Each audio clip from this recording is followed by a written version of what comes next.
Depuis la nuit des temps, l'homme s'est toujours posé la question s'il existerait quelque part dans l'univers ou dans notre système solaire une civilisation. Quand on regarde les symboles égyptiens, au premier regard, on a l'impression que c'est la décoration. Ouais, ce qu'il y a, c'est que c'est difficile de certifier de l'existence des extraterrestres et de leur présence sur Terre, ou en tout cas de leur venue sur Terre. Peut-être qu'il y a d'autres mondes, sûrement, probablement des planètes semblables à la Terre, mais jusqu'à maintenant, on n'a pas la certitude avérée. Alors, il y a eu des enlèvements, ou des supposés enlèvements, il y a eu des apparitions, et jusqu'à maintenant, on n'a toujours pas de preuves formelles. Donc, il semblerait que, mais on doit être sûr et certain. Maintenant, s'il y a des extraterrestres parmi nous et qu'ils sont typés humains, on ne pourra pas faire la différence entre un extraterrestre venu d'une dimension lointaine et un humain. D'autant plus que s'il arrive avec une technologie supérieure à la nôtre, c'est-à-dire qu'ils viennent visiter notre monde, sans qu'on sache quoi. Ni qui ils sont, ni d'où ils viennent, ni comment ils sont arrivés. C'est pour ça qu'on ne peut pas réfuter à 100% la théorie de l'existence extraterrestre, surdouée, intelligente et créatrice. Mais la vraie question que personne ne se pose, c'est si effectivement extraterrestres existants, possibilité, mais qui les a créés. Nous, on sait que c'est la chance, le hasard, le ciel, Dieu qui nous a créés. Mais eux autres, et puis ils sont probablement apparus à une époque beaucoup plus ancienne que la nôtre. Déjà s'ils sont plus avancés. Et par quel miracle, par quel coup du hasard, ils ont pu se retrouver aussi avancés. Alors que nous, on patauche. Hein.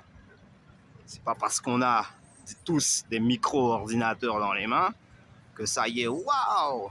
Ah, c'est fou ce qu'on a progressé technologiquement.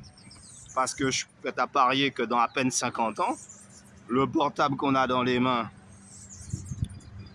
qu'on admire, je suis prêt à parier que dans 50 ans, ce sera un objet obsolète. Hein. Si on va par là. La question est vraiment plus grave que ce qu'on croit. C'est ça le problème. En tout cas, dans toute cette atmosphère-là, cet univers interstellaire, la vérité même, c'est qu'on est bien ignorant. Point. À la base, on réfute aucune théorie, hein. Mais dans l'analyse du principe, il nous faut des preuves formelles et inattaquables, irréversibles. Certitude absolue. Alors là, on en est loin, mais on admet quand même. Évident, milliards de galaxies, bon. C'est probable qu'on ne soit pas les seuls. Probabilité.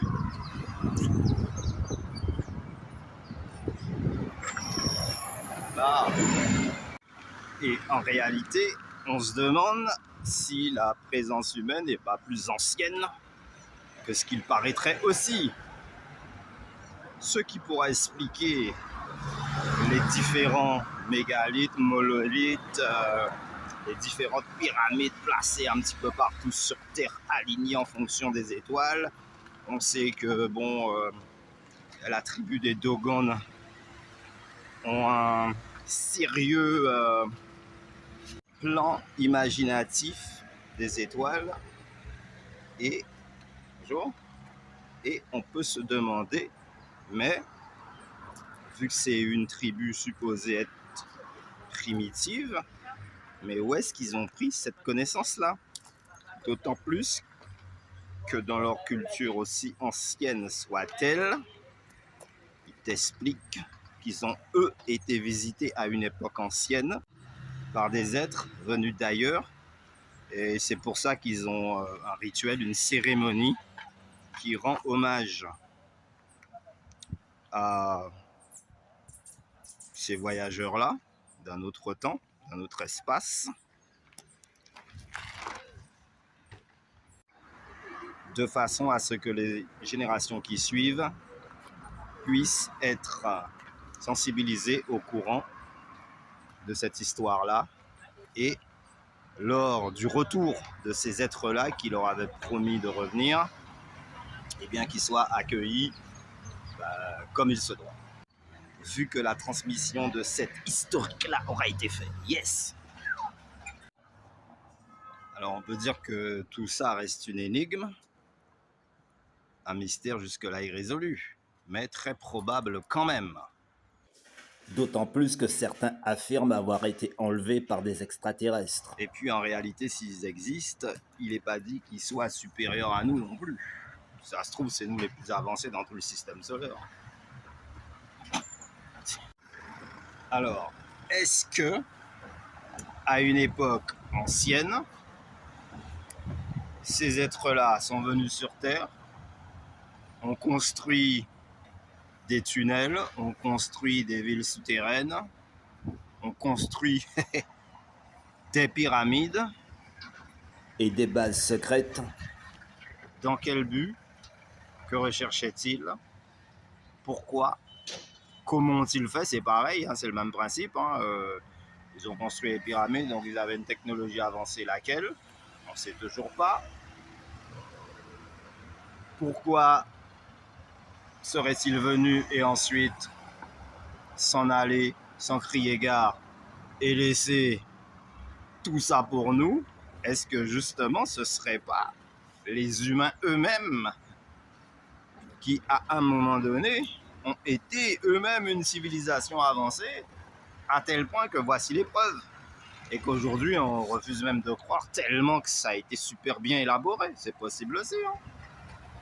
Parce qu'on est quand même assez calé dans le domaine des mathématiques, dans le domaine du cosmos, ça date pas de hier. Et après observation, on peut facilement admettre que on n'est pas les premiers à avoir élaboré des technologies ultra modernes. One. Et même les cabanons, même les petites cases en paille faites avec de la boue, divers matériaux d'origine naturelle, et ben c'est quand même sacrément bien élaboré. Après, si on regarde les tableaux, les artisanats, les peintures, les couleurs, Les bracelets. des mélanges de peintures, et que 5000 ans après, tu les vois encore gravés, collés sur les murs, ça veut dire que c'est pas avec n'importe quels ingrédients. Il y avait une recette précise pour élaborer ce genre de peinture. Les dessins aussi, vous avez vu comment c'est fin, on dirait des vraies bandes dessinées, et qui racontent de vraies histoires, c'était pas juste des motifs pour faire beau. C'est-à-dire qu'au premier regard, quand on regarde les symboles égyptiens, au premier regard, on a l'impression que c'est la décoration, on a l'impression que c'est des motifs de décoration. Mais après, quand on comprend les écritures et leur historique, c'est là qu'on se dit, oh là là, les gars, non. Et voilà, c'est ça.